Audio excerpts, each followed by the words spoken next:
Okay, Bloodruth issue 1. This one surprised me a bit. Um, Initially, I wasn't that excited for this. Um, I, I'm not too familiar with the horror genre as a comic. Um, uh, yeah, it flew a bit under the radar for me. I was like, well, I'll maybe check it out. And to my surprise, this is one of a top three comic for the Rippaverse. Um, it's really well put together, and well, I'll get to more detail, but it's yeah, simply phenomenal. The art, the writing, I think this is really good, and this is what I like to see more of. I got my B cover, of course. The cover is made by Joshua Barillo and Jay Brown. Both those names don't really ring a bell with me, but this is a solid cover. It looks good, and that's why I picked it. The story is written by Jan and Sylvia Soska. This is their best work so far for the Rippaverse. Um, I have some issues with Yaira. As far as Bloodruth, I'm all aboard. And the art in this book is very fitting for the horror genre. The artist is Michael Montaday. Montanat. Um, yeah, I think he won a contest, a fan art contest, and now well, look at this. He's doing the art for the first issue for Bloodruth. Incredible. So the story starts out with a little bit of, well, scripture, I suppose. It's the story of Abel and Cain. You can see it right here.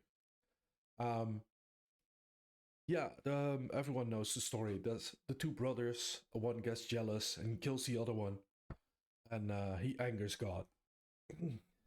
This is a couple of pages, and it ties up the story nicely in the end, because there's a message about free will in here, and also draws a parallel between Cain and the Mark of Cain as the first person to be cursed, and Bloodruth, the first, well, the first Rippaverse character we know of to be cursed, her family.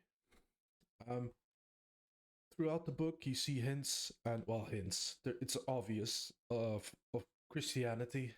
Bloodruth is a Christian character. She doesn't shy away from that, and it makes sense. And it's a cool team. It's done really well. Um, so after the introduction, we meet Sydney Bloodruth, and she's out for she's looking for someone. I'm not gonna spoil anything. Just giving you a basic premise.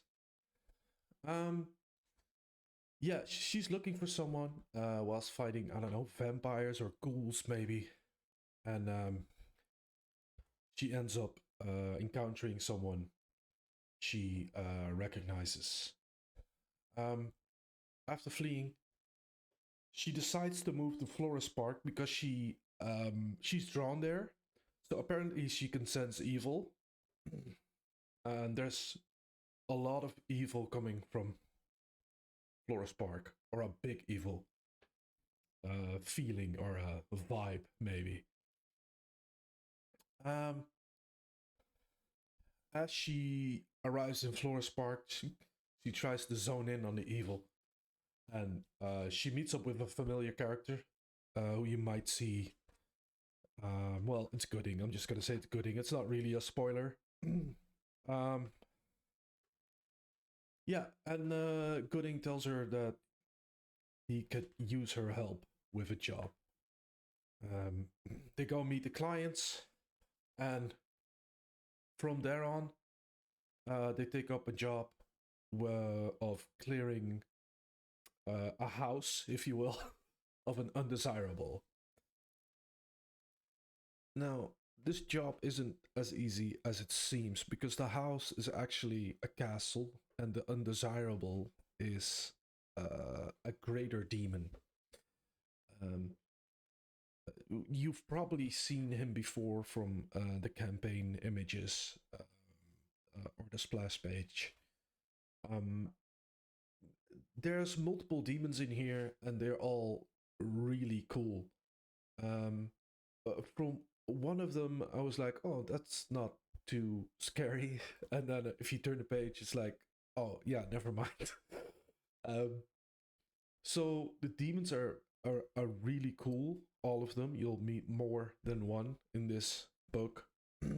um, there's an interesting story, or you the story about her family of what happened is told throughout this book. So at the end, he'll or near the end, he'll conclude, "Oh, this is what happened," and now this that's why she's in the situation she is in, and what she's doing, what she's doing.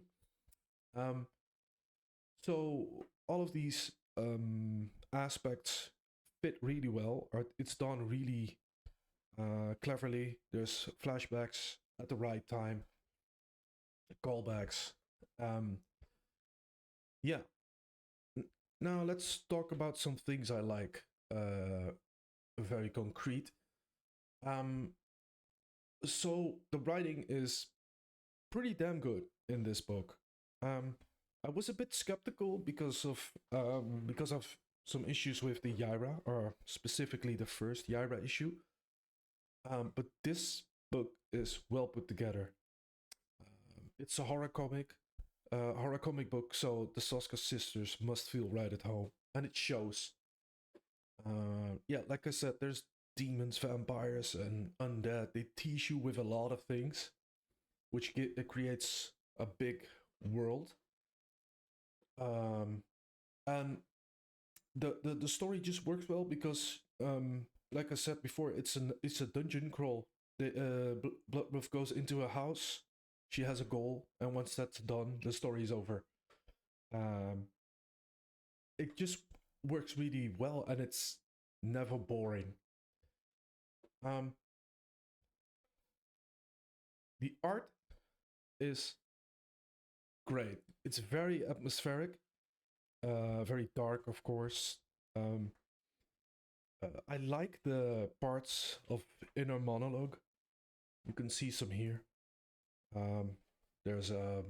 I'll probably pull it up, but there's a inner monologue, and then it says a logo of the bee. Like this is the monologue of Bloodruth. Bloodruth. You realize very quickly you don't have to think too much about it. There's also some panels where she shows her abilities, and it's a really cool ability. Again, I won't spoil, but it's done really well, where you know what's going on without her spelling it out for you. Um, and because the writing is so tight in here, the artists and the writers feel comfortable to have some pages that are just silent like this. There's not a lot of text everywhere, like I saw with Yaira. There's a lot of talking and a lot of explaining, and here it's more relaxed because I think they worked out the story really tight. Now, is there room for improvement? Of course, there is. Not a lot, but I'll address the elephant in the room. Um, yeah, this. We all know about this. Oh, this is unfortunate. There's a two-page splash, and it got reprinted badly.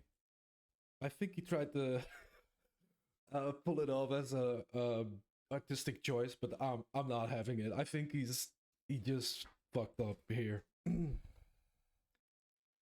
um, that being said, one more smaller thing. There's we bump into another character who I could have missed in the story. I don't think Stefania is a really likable character, and I didn't need her to show up here. Um, I might do a video about her at some point. There she is. Yeah, once you read it, you probably get my point. But that's basically all of it. I really can't stress enough how how badly I want the next issue of this. There's a lot of things shown. There's apparently Sydney Bloodruth has a lot of cool powers, so I want to see more of it. And at the start, we found out that her manor, Bloodruth Manor, is in the marsh, somewhere in the marsh. The panel shows. So I'm curious: is that Florida or where is it? I want to know more. Not to mention the dragon is really cool, and I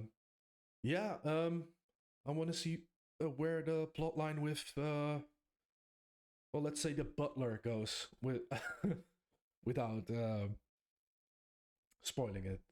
Yeah, I'm very excited to read a second issue from this. This is a really good book.